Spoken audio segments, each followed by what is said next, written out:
Hi, folks. Thanks for joining me.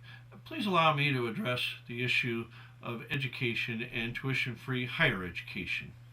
In my view, Minnesota must treat education as a human right essential to the exercise of an effective democracy.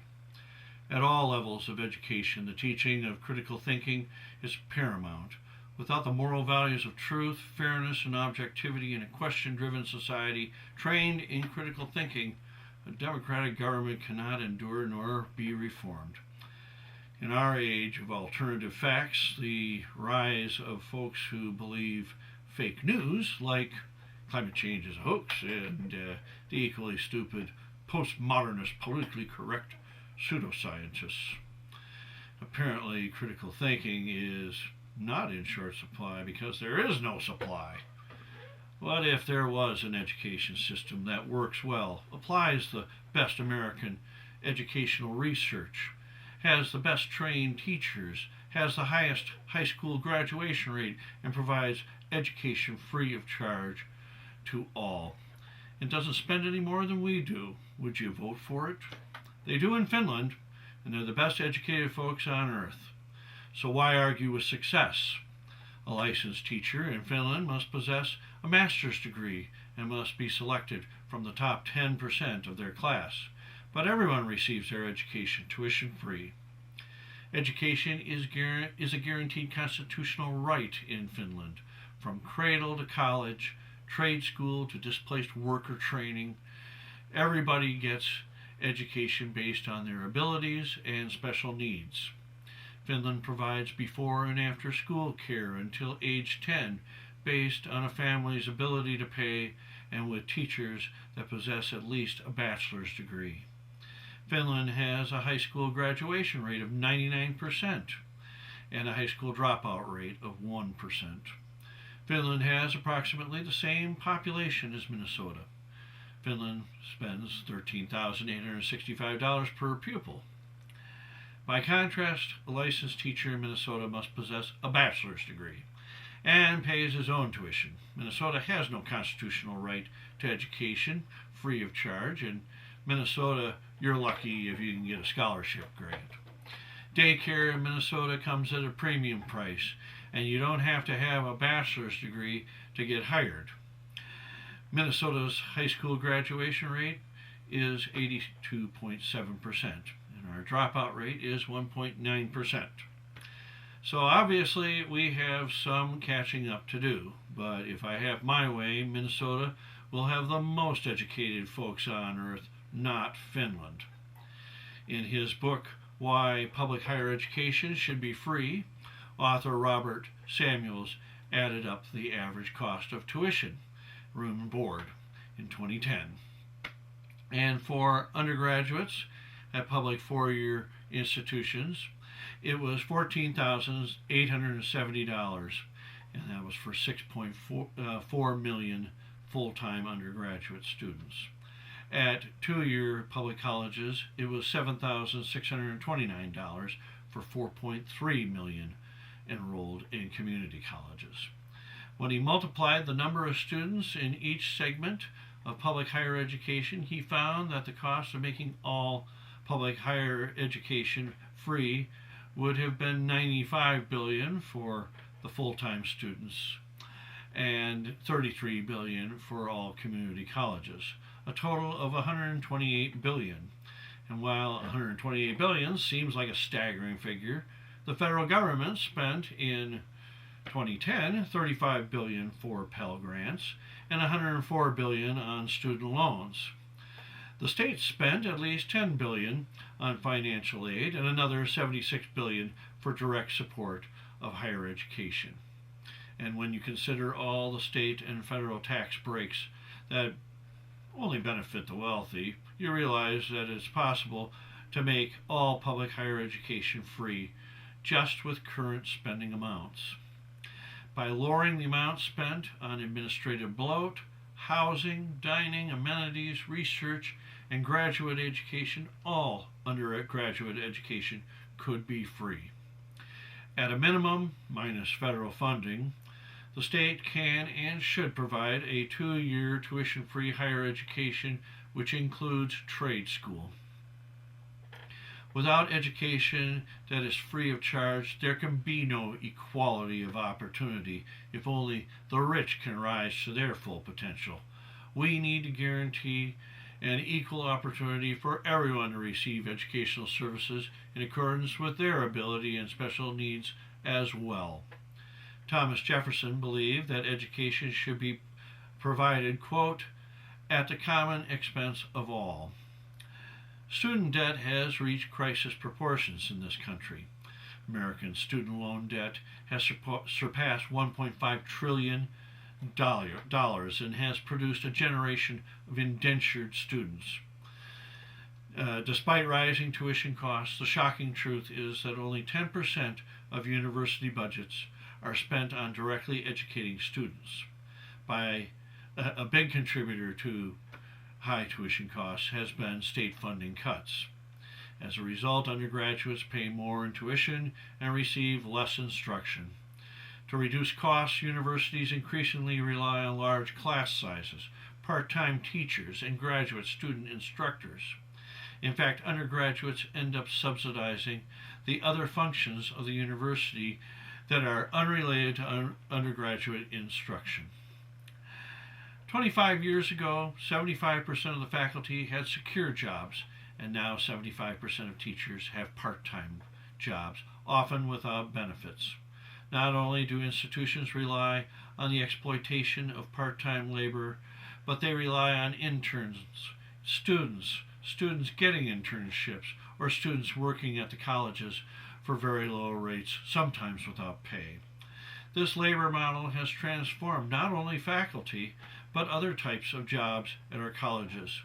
It exploits graduate students who often train to be professors, but act as part-time teachers to afford their doctoral degrees.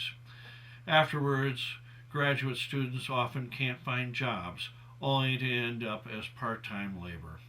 In fact, the whole system of labor at our universities ends up producing insecure part-time jobs with no benefits and no academic freedom, and not to mention control over their work. These low-wage jobs have an impact on student learning. Part-time teachers can't teach effectively, can't meet students after class or write letters of recommendation because they're running between jobs. They have little time to spend grading papers. Meanwhile, as administrative bloat keeps expanding, undergraduate instruction is shortchanged.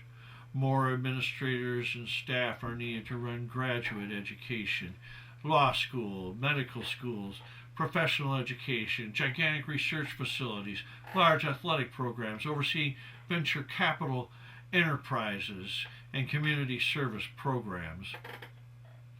You need administrators to watch over the other administrators and computer staff to compile the data to give to the staff to allow them to give the first group of administrators the information they need to watch over the second group, and a whole set of people to see that everybody is following state and federal guidelines until it spirals out of control. In the not-so-distant past, faculty professors perform administrative duties. Today, the administrative foxes are guarding the henhouse, and they ignore the expert knowledge of the powerless faculty. Administrators have no motivation to rein themselves in, the only ones who could, because they profit from maintaining the status quo. That has to change. So how can we change this downward spiral, rein in the administrative class, empower the faculty, and return to the core mission of instruction and research? How about direct conditional funding for public higher education? Let's replace the current mix of financial aid lost to tax credits, tax subsidies, grants, institutional aid, tax deductions, and tax shelters with direct funding for public institutions. This would provide the government with a way to control the costs of both public and private higher education. By doing away with our unjust tax system, we could stop the movement of public funds to expensive private and for-profit universities and colleges. Tax deductions are nothing more than tax shelters for the wealthy, because many low-income families pay little, if any, income taxes. If Conditional funding provided tuition-free higher education, stabilized faculty jobs, directly funded instructional costs, and reduced class sizes without adding to costs. Would you vote for it? It is the obligation of the state to impose rules and conditions upon how its money is spent, not the colleges. I propose that state funding be provided only on the condition that, number one, public colleges shall maintain 75% of their faculty as full-time. 2, 50% of the capital shall be spent on direct instructional costs. And 3, no more than 25% of classes shall have more than 25 students. A 75% full-time faculty would cut down on turnover and the need to hire and manage part-time teachers. Let's allow full-time faculty members to participate in faculty senates and serve on departmental committees, which would reduce the workload on professors. At that point, faculty would have the time to take on tasks such as student advising, reducing the need for an army of expensive administrators. Let's end the charade of creative accounting and let's get an audit of our educational institutions. Instead of publishing disaggregate calculations on actual undergraduate costs, colleges use false and misleading methods of calculation, like lumping together graduate instruction, research, facilities, services, administration, etc. We should calculate direct instructional costs separately from non-instructional costs, like the cost of classrooms, buildings, heating, staff, equipment, and central administration. Therefore, I propose that the legislative auditor investigate the true cost of undergraduate education at the University of Minnesota and our state colleges. The legislature should demand transparent accounting that allows the state to better calculate its spending per student. To rein in administrative bloat, we should determine the optimum ratio of administration to students and a reasonable compensation for those services.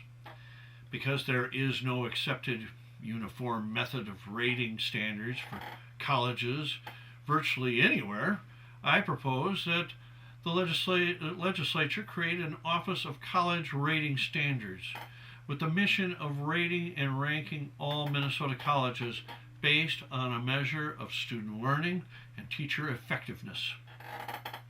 And finally, let's end the privatization of higher education. There was a time when college administration was the job of the faculty.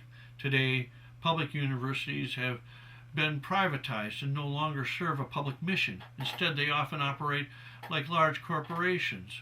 Administrators with little or no training in education run schools as if the goal was to increase compensation for the people at the top, while the vast majority of the teachers and workers are paid poverty-level wages. The move to online classes is a privatizing factor, and public universities are adopting many of these rote learning educational strategies that for-profit schools use. The only way to stop this privatization of a public function is to make public higher education free. Thanks for joining me. Vote right and let's get growing.